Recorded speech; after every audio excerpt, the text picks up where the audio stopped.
And welcome to Two Old Farts in a Cart, Season 5, Episode 13 today. Had a little bit of layoff. We played birdies with Beamer. I'm sorry we didn't get that video up, but I have just been swarmed with stuff coming up. We're trying to get ready for the broom season and a week away from our 50th reunion, just having to troubleshoot and put a lot of fires out with that, and just been a busy time of the year, Coach Toney. Yeah, hey, August is always a busy time of year. It really is. Coach Toney, we got a chance to go down there and play at Cobblestone a couple of weeks ago there. Enjoyed the people we played with. We had a respectable score that day.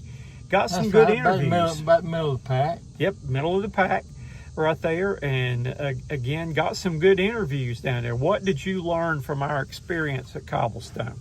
Well, what I learned, first of all, in regards to the course, Cobblestone is a fantastic course. All the tee boxes, fairways, and greens were in immaculate condition. You know, like you said there, Coach, we played with, a couple of pretty good long ball hitters where we ended up shooting our best ball of 65. Of course, we couldn't do nothing with 52. But, no. But we weren't the top, and on the other hand, too, we weren't the very bottom either. And it was good to get in there and listen to Coach Beamer and some of the other assistant coaches. All of them filled with optimism and hopefulness for the upcoming year. Enjoyed meeting Kendall Browse and talked with him a little bit. Also talked with Coach Fury. Had a chance to talk with trying to think our other coach, Coach Gray, does a great job in that secondary. He's probably one of the best secondary coaches, and turns out South Carolina's turning into DB back U. Yeah. Right here, though. Talked with the new special teams coordinator. Got a good chance to talk with the new Penn State coach that came over to coaching defensive ends, and enjoyed talking with Travian Robertson a little bit about his near death. For all practical purposes, he should have been dead in a car accident, but he said he's here by the grace of God and is going to take full advantage of the second chance that he's been given. That's right. Well, Coach Toney, these guys ahead of us are on the green, so we're going to go ahead and take our shots right here, and we'll be back to discuss other topics of interest today.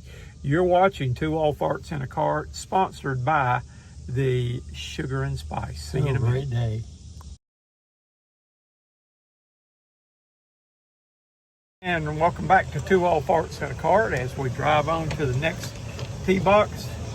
Coach Toney, it's hard to believe, but football season is upon us. About 20 plus days, ain't it? Something like that. It's not long at all. I know that this time next week, I'll be probably pulling out what little hair I got left, getting ready for our reunion next weekend. We got a drop-in that I'm hosting at Sugar and Spice next Friday from 2 to 4 for our classmates. And then that night, we have got the Broom Centurions hosting the Woodruff Wolverines. That's right, on August 21st. Yes, we do. Again, looking forward to that. Been busy here trying to get our sponsors lined up, and I just want to take this opportunity to thank our sponsors.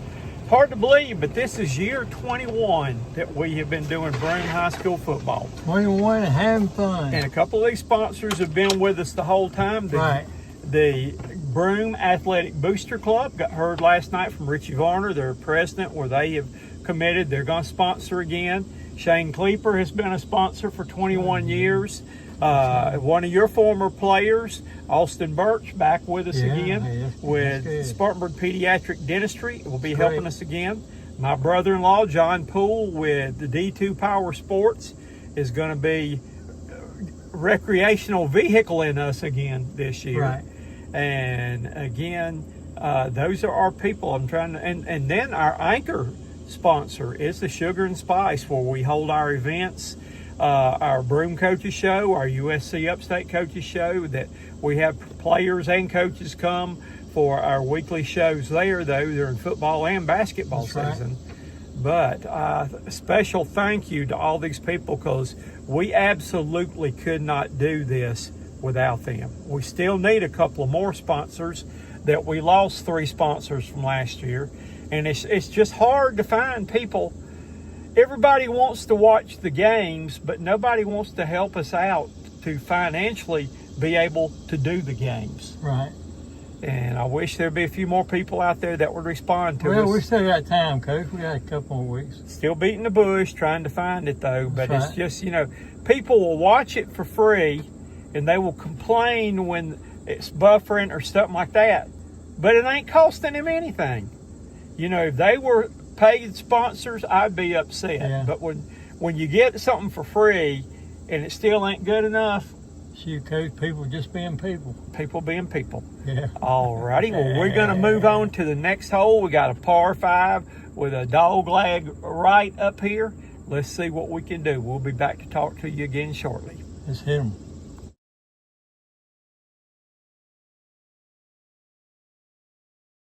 Back to 2 Old Farts in the Cart. We're talking football today. We're talking college football. We talked a little bit of high school football. Coach Toney, 2 things to look at this year is this 5th year of eligibility, and what they're saying now, that going back trying to say people that played last year could have a 5th year of going and doing that now. And what do you think about the rule too, where I think there's no walk-ons or preferred walk-ons anymore? I don't like that, Coach. I think, some of those walk-ons, they can develop into some pretty good athletes, more so than maybe your 4 and 5 stars. Right. Give them an opportunity, because they play by heart more so than 4 and 5s. Yeah, and I've seen that before, because I had one of my players in particular came on, had a great senior year, but bigger schools had already used up all their scholarships. Yeah. And told him, if you come and pay for your way your first year, then you will be on scholarship from here on there. But, it's hard enough now for high school kids to be recruited anyway, the way where people with the transfer portal and everything like that, though. But, I'm just wondering how this is going to play out this year. Will there be anybody come back and want to play, that played last year and thought they'd used up all their eligibility again, you think? Well, who knows if they use eligibility or not, because, they said something about, in 2022, if you is that from high school or something, they going to grant you an extra year. I think so. I tell you what, I ain't never seen so. It's crazy.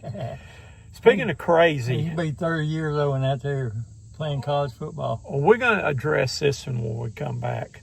I got an interesting topic, the WNBA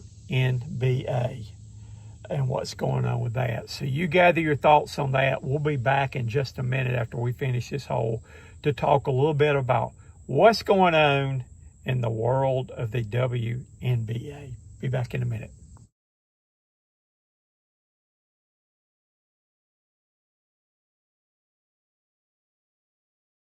Welcome back to our final episode of the day on 2 Old Farts in a Cart. Coach Toney, and I may have found something that you had not heard of here. WNBA. There is controversy all the time with the WNBA, and about majority, 90% of it or more, it's about the Indiana Fever. Caitlin Clark, we've been through all that crap with her and everything that we're not even getting into that. But Sophie Cunningham, one of her teammates, Sophie recently came out with the stand and being very outspoken about no trans people, no men in women's basketball in the WNBA. And there's been a big argument right now because the WNBA has not come out and said or found anything that a trans person could not play in there. Sophie Cunningham had a breakaway layup last week in a game, went in, and the member of the Chicago Sky player clotheslined her, just knocked the living crap out of her, hit her with a clothesline, and hit her in the face and bloodied her face. So she jumps up immediately and does not like that. And the black player who tackled her starts the comments, white supremacy, white privilege, and all. The player for the Sky got ejected from the game, but I think that they ought to be a suspension to go along with that, because it was deliberately, person made no play on the ball. She deliberately went head hunting on that one and took Sophie out on it. Well, in the meantime, with all this stuff going on with Sophie, being people protesting every game she plays, holding up trans can play, 2 former NBA players who have used up all their eligibility, retired, have now said they're starting to feel a little bit feminine today, and we're going to apply for the WNBA draft for next year.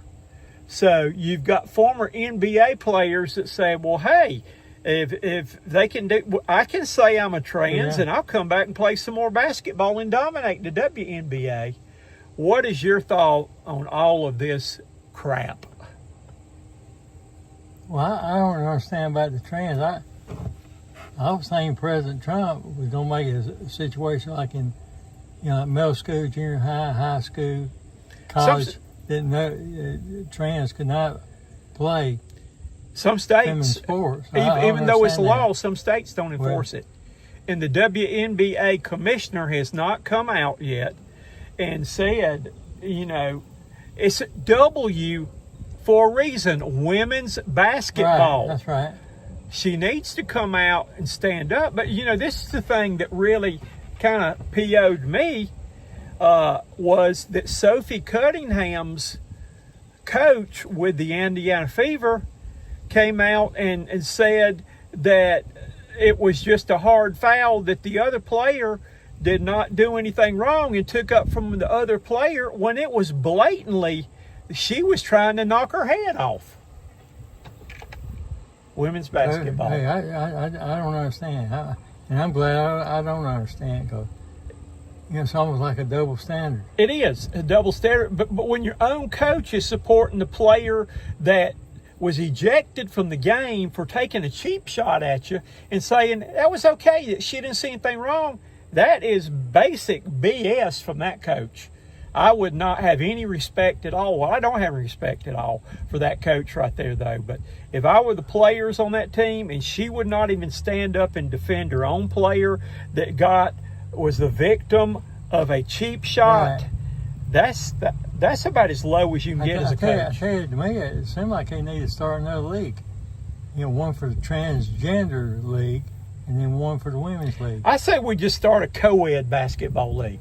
You can put whatever you want out there and let them play, though. But keep an eye on this one. I'm going to tip you off. Keep an eye and see if this girl is going to end up getting any kind of suspension, or if she's just going to get a little slap on the wrist, right, or what if the commissioner is going to step up and do something about.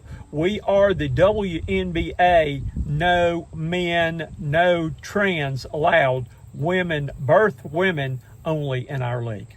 That's right. I concur with that. Well, we are headed to the Spice next. What you say you're getting today?